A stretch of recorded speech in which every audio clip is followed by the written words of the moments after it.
কালীঘাট মন্দির উনি তৈরি করেছেন, আপনিও তো ওনার মতো কথা বলছেন।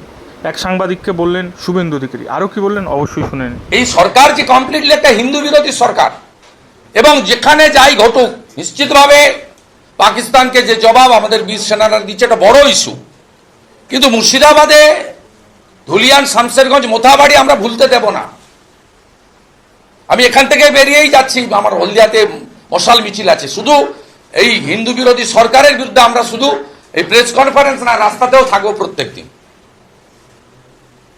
এই সরকারকে আমরা উৎখাত করব, হিন্দুদেরকে সংগঠিত করে উৎখাত করব কমপ্লিটলি। এই সরকার এবং এখানকার মুখ্যমন্ত্রী হিন্দু বিরোধী, যারা ভারত সেবাশ্রম সংঘকে আক্রমণ করে, যে ভারত সেবাশ্রম সংঘ বন্যা হলে, বিপর্যয় হলে রিলিফ ওয়ার্ক করতে আগে পৌঁছায়, তাকে আনসেপ করা হয়। এই সরকারের চরিত্র এর মধ্য দিয়ে প্রকাশিত হয়। একটা বিষয়, যদি ভারত সেবাশ্রম সংঘ এই নিরাপত্তার খাতিরে যদি তারা কেন্দ্রীয় সুরক্ষা চায়, তাহলে সেক্ষেত্রে কি তারা কি করতে পারবেন, বা এরকম কোনো কথা হয়েছে? সেন্ট্রাল ফোর্স বা প্যারামিলিটারি ফোর্সের যদি সহায়তা চায় সুরক্ষার ক্ষেত্রে, কারণ যেহেতু পুলিশ পিকেটিংটা তুলে দেওয়া হয়েছে, তাহলে সেটা কি তারা করতে পারে, বা সেই জায়গাটা কি খোলা আছে? কোনটা? ভারত সেবাশ্রম সংঘের যে নিরাপত্তা, তারা কি করবেন তাদের বিষয়। আমি তো ভারত সেবাশ্রম সংঘের প্রতিনিধি নই, আমি ভারত সেবাশ্রম সংঘের একজন অনুগত ভক্ত। আমি এ ব্যাপারে ভারত সেবাশ্রম সংঘের তার নিজস্ব বডি রয়েছে, এবং দিলীপ মহারাজ তার হেডে থাকেন। বালিগঞ্জ হচ্ছে আন্তর্জাতিক হেডকোয়ার্টার। তো তারা তাদের সিদ্ধান্ত নেবেন, আইনি লড়াই বা লিগ্যাল লড়াই। কিন্তু আমি এই মুখ্যমন্ত্রীর মানসিকতা এবং প্রতিহিংসা পরায়ণতা এবং তাদের হিন্দু বিরোধী চরিত্র, তিনি নিজে যেহেতু পারেননি করতে, ব্যাকফুটে তার বাহিনী পারেনি করতে, তাই আজকে পুলিশকে লাগিয়ে দিয়েছে।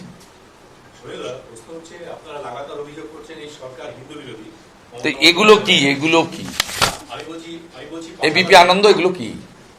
সমান্তরালভাবে উনি দক্ষিণেশ্বরের সংস্কার, কালীঘাটের সংস্কার, জগন্নাথ মন্দির নির্মাণ, এই দুটো পরস্পর বিরোধী একটা জায়গা তৈরি হচ্ছে। কি হয়েছে? একদিকে হিন্দু বিরোধী বলে অভিযোগ করা হচ্ছে, কালীঘাট মন্দির উনি তৈরি করেছেন, আপনি তো উনার মতোই কথা বলছেন। মন্দির সংস্কার, মন্দির নির্মাণ, মন্দির সংস্কার, মন্দির নির্মাণে কোনো রোল নেই। যে কোনো সরকার বা স্থানীয় গভর্নমেন্টের প্রতিষ্ঠান মন্দির অ্যালায়েড ইনফ্রাস্ট্রাকচার তৈরি করে, বাস স্ট্যান্ড, রেল স্ট্যান্ড, রাস্তা, স্যানিটারি, ড্রিঙ্কিং ওয়াটার। উনি দক্ষিণেশ্বর মন্দির কি উনার তৈরি নেই? উনি একটা স্কাই ওয়াক বানিয়ে দিয়েছেন, সেক্ষেত্রে তো ভারত সরকারকে ধন্যবাদ দিতে হয়। মেট্রো স্টেশন বানিয়ে দিয়েছে, রেল দপ্তরকে ধন্যবাদ দিতে হয়। দক্ষিণেশ্বরের আদলে রেল স্টেশন তৈরি হয়েছে। কালীঘাটে একটা স্কাই ওয়াক বানিয়ে দিয়েছেন, কে বানিয়ে দিয়েছে এটা? টাকা তো দিয়েছে রিলায়েন্স, মুকেশ আম্বানি। রিলায়েন্সকে তো আপনার পশ্চিমবঙ্গে নির্ঝঞ্ঝাটে 3G, 5G, 4G, 6G, 8G সব জায়গা থেকে পাইপ পেতে দেওয়ার জন্য বলেছেন, তাই ওখানে উনি CSR বানিয়ে দিয়েছেন। 70 কোটি টাকা 24 সালের ভোটেও দিয়েছেন ইলেকট্রাল বন্ডে তৃণমূলকে হেলিকপ্টার ছড়তে। ওটা তো মমতা ব্যানার্জির ক্রেডিট কোথায়? আর দীঘা তো টেম্পল নয়, ইটস এ কালচারাল সেন্টার।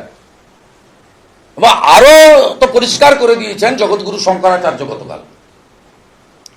আর যিনি বলেছিলেন আমি পুরী থেকে নিম কাঠ এনে তৈরি করেছি, তিনি পুরীতে গিয়ে চোখ পাল্টি করে ধরা পড়ে 30 দিন সাসপেন্ড হয়ে গেছেন।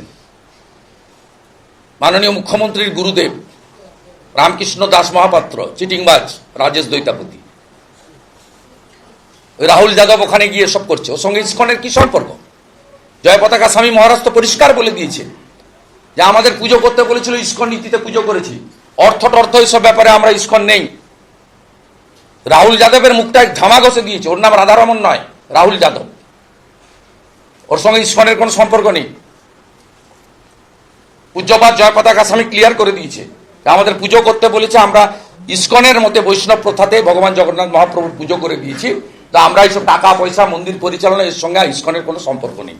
মায়াপুর থেকে বলে দিয়েছে, আমাকে জিজ্ঞেস করার দরকার নেই। একমাত্র রাজনৈতিক ব্যক্তিত্ব, প্রশাসনিক কর্ত্রী মমতা ব্যানার্জি, যিনি 22শে জানুয়ারি 2024 রাম মন্দির উদ্বোধনের দিন মিছিল করেছেন, আর কেউ করেনি। অনেক অবিজেপি শাসিত মুখ্যমন্ত্রী আছেন। মহাকুম্ভে হিমাচলের মুখ্যমন্ত্রী স্নান করে এসছেন, তিনি কংগ্রেসের মুখ্যমন্ত্রী। এই মুখ্যমন্ত্রী on the floor of the assembly আমাকে সাসপেন্ড করে বাইরে রেখে ভিতরে বলেছেন এটা মৃত্যু কুম্ভ।